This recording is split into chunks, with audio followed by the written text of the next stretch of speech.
Hello everyone. आज हम exercise 4.2 की वर्ड प्रॉब्लम सॉल्व करने वाले हैं, जिसमें सबसे पहली वर्ड प्रॉब्लम क्वेश्चन नंबर 3 में दी है। क्वेश्चन है find two numbers whose sum is 27 and product is 182. Let's start. क्योंकि इस क्वेश्चन में दो नंबर्स पूछे गए हैं, इसलिए हम उन दो नंबर्स को लेट कर लेंगे. Let the numbers as x and y. Now, according to question, हमें क्या information दी है? The sum is 27. जो numbers हमने let किए हैं, उनका sum 27 है. Sum यानी addition. तो numbers हमारे पास में है x और y. x और y का sum यानी x plus y equals to 27. ये हो गई first equation, as simple as that. फिर बोला है प्रोडक्ट इज 182. प्रोडक्ट मतलब मल्टीप्लिकेशन, तो x और y का मल्टीप्लिकेशन करना है. Is 182 equals to 182. ये हो गई सेकेंड इक्वेशन. अब क्या करना है? आप किसी भी एक इक्वेशन से एक वेरिएबल की वैल्यू फाइंड करके दूसरी इक्वेशन में प्लेस कर दो. तो इक्वेशन 1 से हम x की वैल्यू फाइंड कर लेते हैं. अगर हमें x की वैल्यू चाहिए तो हमें y को राइट हैंड साइड में ट्रांसफर करना पड़ेगा. तो y उधर ट्रांसफर होके बन गया -y. अब इस वैल्यू को इक्वेशन सेकंड में x की जगह पे प्लेस कर देंगे. तो अब इसी इक्वेशन को हम दोबारा से लिखेंगे, लेकिन इस बार x की जगह पे 27 माइनस y प्लेस करेंगे. ये है इक्वेशन 2. ये हमने x की जगह पे 27 माइनस y प्लेस कर दिया. अब क्या करें? y को 27 से और माइनस y से मल्टीप्लाई करते हैं, इक्वल्स टू 182. अब क्या करें? दो ऑप्शन है. या तो आप 182 को लेफ्ट हैंड साइड में ट्रांसफर कर लो, या फिर ये जो दोनों टर्म्स हैं इनको राइट हैंड साइड में ट्रांसफर कर लो. अब यहाँ पे आपको एक चीज का ध्यान रखना है. क्वाड्रेटिक इक्वेशंस जो होती हैं उसमें हम कोशिश करते हैं कि जो 2 पावर वाला टर्म है ना, उसका साइन प्लस में रहे. तो अगर इन टर्म्स को यहीं पे रखा जाएगा तो ये y स्क्वायर माइनस में ही रहेगा, राइट? इसलिए हम क्या करेंगे, इसको प्लस बनाने के लिए राइट हैंड साइड में ट्रांसफर कर देते हैं. तो हम इन दोनों टर्म्स को राइट हैंड साइड में ट्रांसफर करेंगे. तो माइनस वाई स्क्वायर बन जाएगा प्लस वाई स्क्वायर, और प्लस का 27y बन जाएगा माइनस का 27y. ये हो गई इक्वेशन ट्रांसफर करने के बाद. अब क्या करेंगे? एक क्वाड्रेटिक इक्वेशन को सॉल्व करने का डिटेल्ड मेथड मैंने आपको अपनी प्रीवियस वीडियो में एक्सप्लेन किया है. तो अगर आपने वो वीडियो चेकआउट नहीं किए तो प्लीज पहले जाके उसे देखिए, उसके बाद वर्ड प्रॉब्लम सॉल्व करनी है. नाउ यहाँ पे मैं उसी मेथड का यूज करने वाली हूँ जिसका नाम था फैक्टराइजेशन. तो हम क्या करते हैं, फर्स्ट और लास्ट नंबर का मल्टीप्लाई करते हैं. तो फर्स्ट नंबर है 1 और लास्ट नंबर है 182. तो 1 का मल्टीप्लाई 182 से करेंगे, क्या आएगा? 182. उसके बाद मिडिल नंबर को नोट डाउन करते हैं, जो कि है माइनस का 27. अब क्या करेंगे? ऐसे दो नंबर्स हमें सोचने हैं जिनका मल्टीप्लिकेशन 182 आता हो और जिनके एडिशन या सब्ट्रैक्शन से माइनस का 27 बनता हो। थोड़ी प्रैक्टिस के बाद आपको ये नंबर्स अपने आप दिमाग में आने लग जाएंगे। फिलहाल मैं आपको बता देती हूँ। वो दो नंबर्स हैं 14 एंड 13। अब 14 और 13 दोनों को हमें माइनस का लेना पड़ेगा। ऐसा क्यों? क्योंकि हमें 14 और 13 का जो एडिशन है वो माइनस का 27 चाहिए, राइट? तो माइनस का 27 तो तभी आएगा ना जब 14 और 13 दोनों माइनस के होंगे, राइट? और जब आप इन दोनों का मल्टीप्लिकेशन करेंगे तो प्लस का 182 भी बन जाएगा। ऑल राइट, हमारे पास में दोनों नंबर्स आ गए हैं। क्वेश्चन पे वापस जाते हैं और क्वेश्चन को इस तरीके से नोट डाउन करते हैं कि मिडिल टर्म मिस हो जाए, मिडिल टर्म की जगह पे गैप आ जाए। इस गैप में हमें ये दो नंबर्स जो हमने अभी फाइंड किए हैं वो फिल करने हैं y के साथ, ऐसे -13y एंड -14y। अब क्या करते हैं? कॉमन लेते हैं इन दोनों सेक्शंस में। तो इन दोनों नंबर्स के अंदर कॉमन क्या है? y। कॉमन लेते हैं, अंदर आएगा y -13। इन दोनों में कॉमन क्या है? -14 और ब्रैकेट में आएगा y -13। जैसा कि मैंने पहले भी आपको बताया है, ब्रैकेट के अंदर की चीज अगर सेम आ रही है इसका मतलब आपका यहाँ तक का ये सॉल्यूशन बिल्कुल करेक्ट है, कोई गड़बड़ नहीं है। तो यहाँ आके हम ब्रैकेट वाली जो चीज है जो सेम आ रही है उसको एक बार नोट कर लेंगे। उसके बाद ब्रैकेट के बाहर जो चीजें आ रही हैं y एंड -14 उसको नोट कर लेंगे इक्वल्स टू 0। अब एक बार y -13 को 0 रखो और एक बार y -14 को 0 रखना है।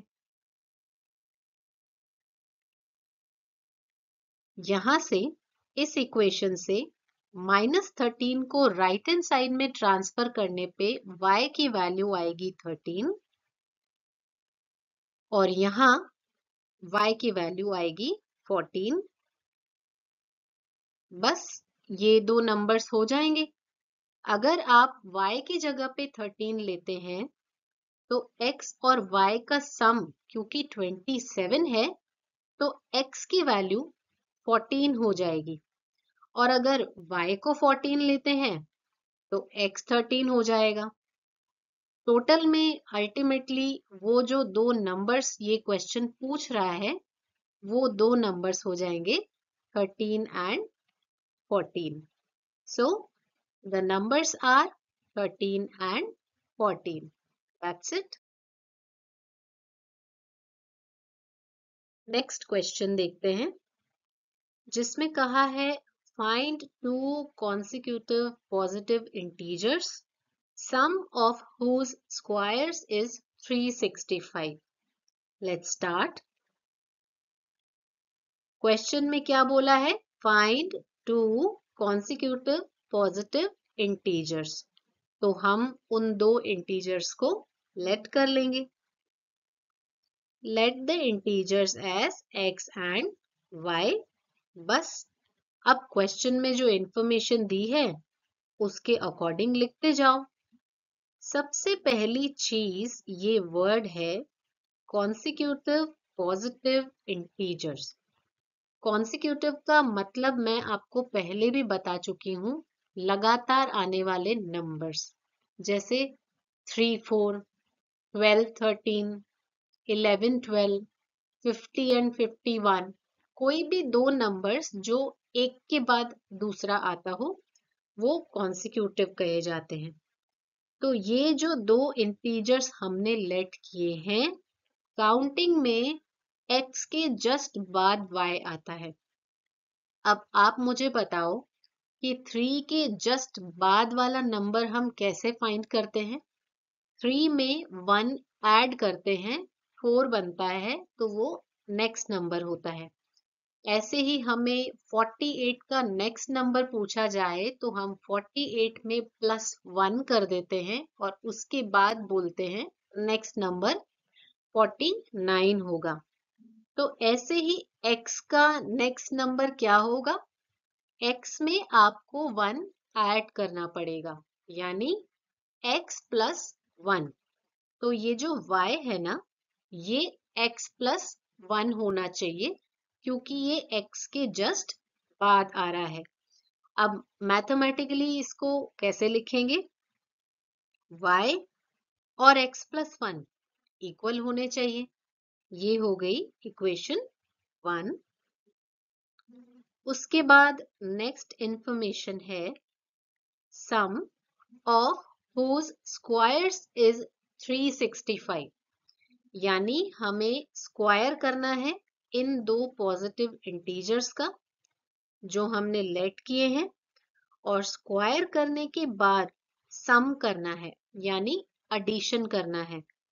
तो स्क्वायर्स हो जाएंगे x² एंड y²।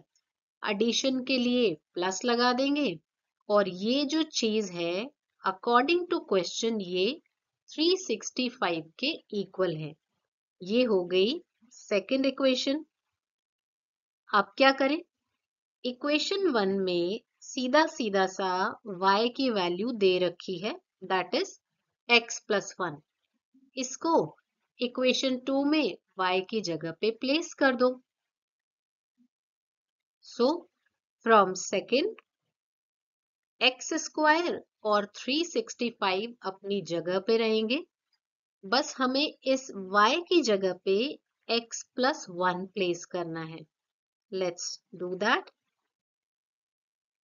बस अब सॉल्व कर लो। ये x + y के होल स्क्वायर के फॉर्मूला से सॉल्व हो जाएगा।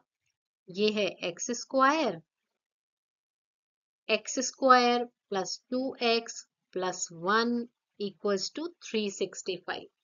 सिंपल है।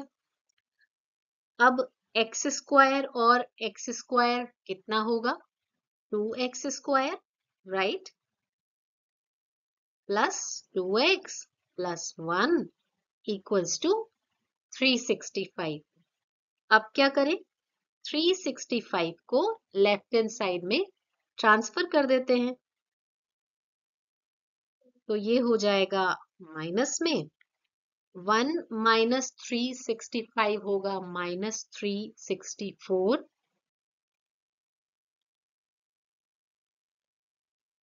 देखो पूरी इक्वेशन में 2 कॉमन आ रहा है, ले लेते हैं 2 कॉमन। 2 जो है राइट हैंड साइड में जाके 0 बन जाएगा और हमारी फाइनल इक्वेशन होगी ये। फिर से वही बात, फर्स्ट और लास्ट नंबर का मल्टीप्लाई, दैट इज -182, और मिडिल में कोई नंबर नहीं है, इसका मतलब यहाँ पे 1 है। तो आप यहाँ पे 1 नोट कर लेंगे। अब ऐसे दो नंबर्स जिनके मल्टीप्लाई से 182 आता हो और एडिशन या फिर सब्ट्रैक्शन से 1 आता हो। अभी जो लास्ट क्वेश्चन हमने किया ना, उसमें भी मल्टीप्लिकेशन 182 था, राइट? और नंबर्स क्या थे? 14 एंड 13। 14 और 13 का डिफरेंस कितना होता है? 1, राइट? तो क्या वो नंबर्स हम यहाँ ले सकते हैं? Let's check. 13 और 14 के मल्टीप्लिकेशन से 182 बनता है, राइट?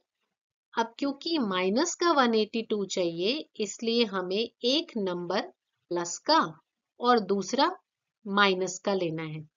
अब कौन सा प्लस लेना है और कौन सा माइनस लेना है वो डिसाइड होगा इससे हमें सब्ट्रैक्शन के बाद प्लस का 1 चाहिए। इसका मतलब बड़ा वाला नंबर प्लस का होना चाहिए, यानी कि 14 प्लस का लेना है और 13 को माइनस का लेना है। बस अब हमें क्या करना है, इक्वेशन को as it is note down करके मिडिल टर्म की जगह पे ये दोनों नंबर्स साइन के साथ और एक्स के साथ नोट डाउन कर देंगे। अब दो दो टर्म बना के कॉमन ले लो। इन दोनों में कॉमन है x, ब्रैकेट में आएगा x माइनस 13, और इन दोनों में कॉमन है 14, वो भी प्लस का। ब्रैकेट में x माइनस 13 आएगा। ब्रैकेट के अंदर की चीज सेम आ रही है, इसको एक बार नोट करेंगे। और बाहर है x प्लस 14 इक्वल्स टू 0। बस x माइनस 13 को 0 रखो और एक बार x प्लस 14 को 0 रखो। माइनस 13 राइट हैंड साइड में जाएगा तो x की वैल्यू आएगी 13, और यहां से x की वैल्यू आएगी माइनस 14। अब देखो क्वेश्चन क्या था, पॉजिटिव इंटीजर्स यानी x और y की वैल्यू नेगेटिव नहीं हो सकती, इसलिए हम x की ये नेगेटिव वैल्यू कंसिडर नहीं करेंगे। तो एक ही वैल्यू बची, that is x is equal to 13, और जैसे ही इक्वेशन 1 में x की जगह पे आप 13 प्लेस करेंगे तो y की वैल्यू हो जाएगी 13 प्लस 1 दैट इज 14। तो हमारे आंसर क्या हुए, द इंटीजर्स आर 13 एंड 14।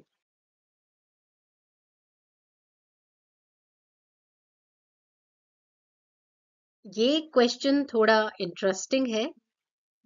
इसमें कहा है the altitude of a right angle triangle is 7 centimeter less than its base if the hypotenuse is 13 centimeter. Find the two sides. ये एक right angle triangle है। Let's start. पूछा क्या है, find the other two sides. तो other two sides कौन सी हैं? Hypotenuse हमें बता दिया गया है, तो बचा कौन, ऑल्टीट्यूड और बेस। तो उन दोनों चीजों को हम लेट कर लेंगे। Let the altitude as x and the base as y। According to question information देखते हैं। The altitude of a right triangle is 7 centimetre less than its base. फिर से पढ़ते हैं। The altitude of a right triangle x जो हमने late किया है is, उसके लिए लगेगा equals to 7 centimetre less than its base. 7 centimetre less का क्या मतलब है, 7 कम करना है ना, माइनस का 7 किस में से कम करना है, इट्स बेस। बेस हमने माना है y, तो y में से 7 कम करना है। कैसे लिखेंगे, y माइनस 7। ये हो गई इक्वेशन 1। नेक्स्ट है इफ हाइपोटेन्यूस इज 13 सेंटीमीटर। आप रिकॉल करो राइट एंगल ट्राइंगल में पाइथागोरस थ्योरम क्या होती है, altitude square plus base square is equal to hypotenuse का स्क्वायर। ऑल्टीट्यूड है x, बेस है y, हाइपोटेनस हमें दिया है 13 सेंटीमीटर, तो इस जगह पे हम 13 प्लेस कर सकते हैं। 13 का स्क्वायर होता है 169। तो ये हो गई इक्वेशन 2। बस आप इक्वेशन 1 से x की जगह पे इक्वेशन 2 में वैल्यू प्लेस कर दो। तो x की जगह पे आ जाएगा y माइनस 7 का square plus y square equals to 169। x minus y के होल स्क्वायर से इसको ओपन कर लेंगे। क्या होगा? x square minus 2xy plus y square, उसके बाद ये y स्क्वायर इक्वल्स टू 169। अब देखो, y स्क्वायर और y स्क्वायर हो गया 2y square minus 14y plus 49 और 169 लेफ्ट हैंड साइड में ट्रांसफर होके बनेगा माइनस 169। तो ये इक्वेशन हो जाएगी ऐसी, जहां पे 49 में से माइनस 169 होगा तो माइनस का 120 बच जाएगा। अब इस पूरी इक्वेशन में 2 कॉमन आ रहा है, तो जैसे ही हम कॉमन लेंगे ब्रैकेट में आ जाएगा y square minus 7y minus 60। अब 2 को राइट हैंड साइड में ट्रांसफर कर दो। ये हो गई इक्वेशन। जैसे पहले सॉल्व किया वैसे ही इसको भी सॉल्व कर लेंगे। फर्स्ट और लास्ट नंबर का मल्टीप्लाई कितना होगा? माइनस का 60। मिडिल नंबर क्या है? माइनस 7। अब हमें ऐसे दो नंबर्स फाइंड करने हैं जिनका मल्टीप्लिकेशन 60 हो, एडिशन या सब्ट्रैक्शन से 7 हो। साइन हम एडजस्ट कर लेंगे। लेट्स टेक 12 एंड 5, क्योंकि 12 5 जा 60 होता है और 12 और 5 का डिफरेंस 7 होता है। तो 12 और 5 से माइनस का 60 कब बनेगा? जब इन दोनों में से एक नंबर माइनस का हो। और हमें सब्ट्रैक्शन पे क्या चाहिए? माइनस का 7।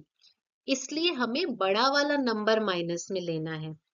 इसका मतलब 12 माइनस में है और 5 प्लस में है। यहाँ प्लेस कर देते हैं।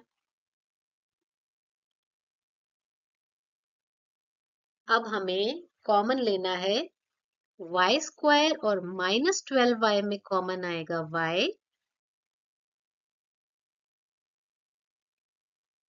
और 5y और माइनस 60 में कॉमन आएगा 5। y minus 12 and y plus 5। अब इन दोनों को अलग अलग 0 के इक्वल रख देते हैं।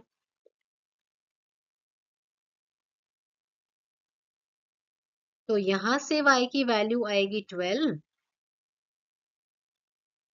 और यहां से आएगी माइनस का 5। अब देखो, y की वैल्यू नेगेटिव हो सकती है क्या? ट्राइंगल का बेस है ये, बेस कभी नेगेटिव नहीं होता, इसलिए ये वाली वैल्यू कंसिडर नहीं करेंगे। तो y है बेस, बेस आ गया 12 और ऑल्टीट्यूड कितना आया? ऑल्टीट्यूड जो है आप इक्वेशन 1 में y की जगह 12 रख के x की वैल्यू फाइंड कर सकते हैं।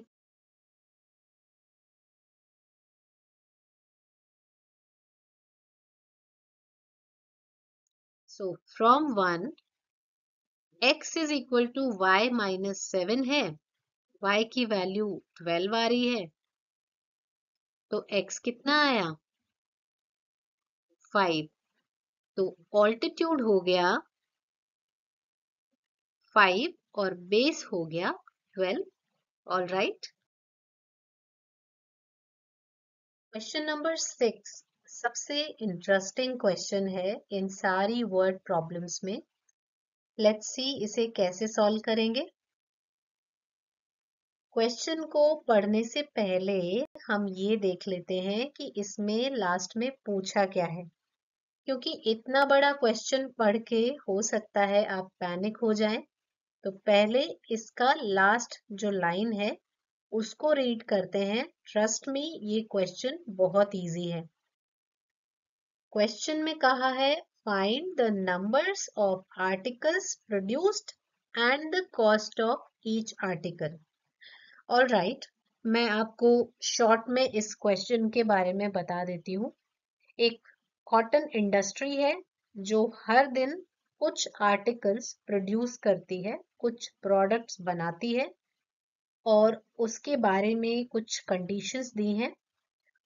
अब उन कंडीशंस के बेस पे आपसे कहा जा रहा है कि कितने प्रोडक्ट बन रहे हैं और पर प्रोडक्ट का प्राइस क्या है। ओके, नाउ हमें जो दो चीजें फाइंड करनी है उनको हम लेट कर लेते हैं। So the number of articles produced is x and the cost of each article as y। अब क्वेश्चन में दी गई इंफॉर्मेशन पे जाते हैं। First information is it was observed on a particular day that the cost of production of each article was 3 more than twice the number of articles produced on that day. Okay, parts में पढ़ते हैं इस question को।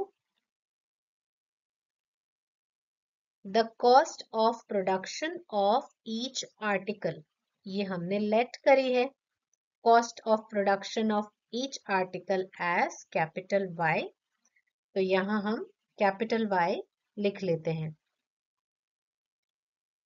was, तो is, was, will be, इनके लिए हम equals to लगाते हैं। 3 more, 3 more का क्या मतलब है? 3 के साथ प्लस का साइन। then twice, twice का मतलब क्या है? to multiply the number of articles produced on that day. Number of articles produced on that day is x, तो हम यहाँ पे x लिख देंगे। Simple, sorted. ये हो गई इक्वेशन 1। अब दूसरी इंफॉर्मेशन पे जाते हैं। If the total cost of production on that day was ₹90, अब देखो टोटल कॉस्ट ऑफ प्रोडक्शन का क्या मतलब है? आपने उस दिन कितने आर्टिकल्स प्रोड्यूस किए x, और एक आर्टिकल पे आपके y रुपीस खर्च हो रहे थे, तो टोटल कितना पैसा खर्च हुआ, that is cost of production. तो अगर हमने x आर्टिकल बनाए हैं और हर आर्टिकल पे y रुपीस दिए हैं, तो y रुपीस आपने x टाइम्स ही दिए होंगे ना। एक पे y दिया होगा, फिर दूसरे आर्टिकल पे फिर y रुपीस खर्च हुए होंगे, तो y plus y plus y, how many times? x times, क्योंकि नंबर ऑफ आर्टिकल्स x हैं। इसका मतलब आपको y की टेबल को x टाइम्स बोलना पड़ेगा। y वन जा y, y टू जा 2x, ऐसे करके x time. Total cost of production कैसे आएगी? x और y का मल्टीप्लाई करना पड़ेगा, और ये टोटल कॉस्ट ऑफ प्रोडक्शन हमें 90 रुपीस दी है। ये हो गई सेकंड इक्वेशन। अब देखो y की वैल्यू हमें सीधी सी दी हुई है, उसको सेकंड इक्वेशन में प्लेस कर देते हैं। इस y की जगह पे 3 प्लस 2x प्लेस करेंगे। सॉल्व करेंगे, x का मल्टीप्लाई 3 से होगा 3x, और x का मल्टीप्लाई 2x से होगा तो 2x² इक्वल्स टू 90। नाउ 90 को लेफ्ट हैंड साइड में ट्रांसफर करेंगे, माइनस का 90 बनेगा। और ये जो दोनों टर्म्स थी ना, उसमें 2x² को हम आगे लिख लेंगे, क्योंकि क्वाड्रेटिक इक्वेशन की जो जनरल फॉर्म है उसमें स्क्वायर की टर्म फर्स्ट होती है, फिर x की टर्म आती है। नाउ फर्स्ट और लास्ट नंबर का मल्टीप्लाई होगा -180। बीच वाला नंबर क्या है? 3। अब सोचो, दो नंबर्स जिनका मल्टीप्लाई 180 होता हो और जिनके एडिशन या सब्ट्रैक्शन से 3 बनता हो। हाँ, ऑब्वियस सी बात है, आप अगर दो नंबर्स फाइंड कर रहे हैं जिनका मल्टीप्लिकेशन 180 है, तो वो नंबर्स इतने छोटे थोड़ी होंगे कि उनका एडिशन 3 बने। इट इज ऑब्वियस कि उनका सब्ट्रैक्शन 3 होना है। तो इससे आपको थोड़ी सी हेल्प मिल सकती है कि हमें करना तो सब्ट्रैक्शन ही है। इसका मतलब जो दो नंबर्स हमारे पास में आने हैं उसमें से एक नंबर प्लस का होगा और दूसरा नंबर माइनस का होगा, तभी तो सब्ट्रैक्शन होगा ना। अगर सेम ही साइन हुए तो उस केस में तो दोनों नंबर्स ऐड हो जाएंगे। ऑल राइट, दो नंबर्स फिलहाल मैं आपको बता देती हूँ। वो नंबर्स हैं 12 एंड 15। अब सोचो, इन दोनों में से प्लस का कौन होना चाहिए और माइनस का कौन होना चाहिए? हमें ना आंसर में प्लस का 3 चाहिए, इसलिए हमें बड़ा वाला नंबर प्लस का लेना पड़ेगा और छोटा नंबर माइनस का लेना पड़ेगा। अब इन दोनों नंबर्स को इस मिडिल टर्म की जगह पे प्लेस कर देंगे।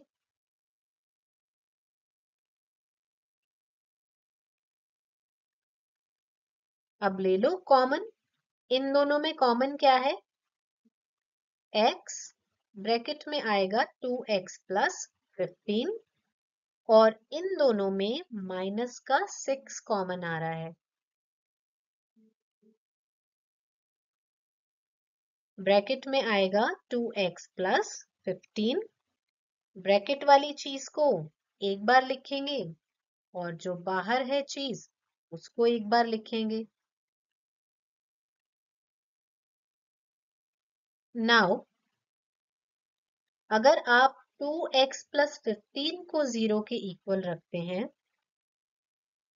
तो आपके पास आंसर आएगा -15/2, क्योंकि पहले 15 उधर जाएगा, -15 बनेगा, फिर 2 जाएगा राइट हैंड साइड में तो -15/2 बन जाएगा, जो कि एक फ्रैक्शन है। पॉइंट्स में आंसर आएगा।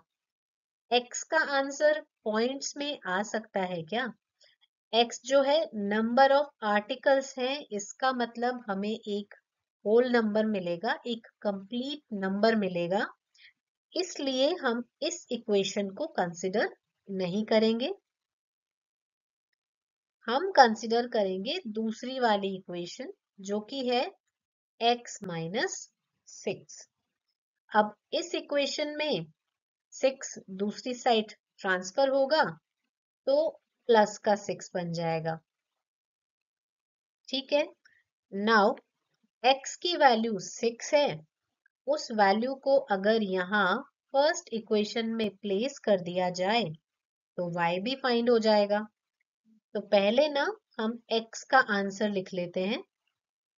The number of articles produced is 6 and the cost of each article is y, जिसको हमने 3 + 2x फाइंड किया है।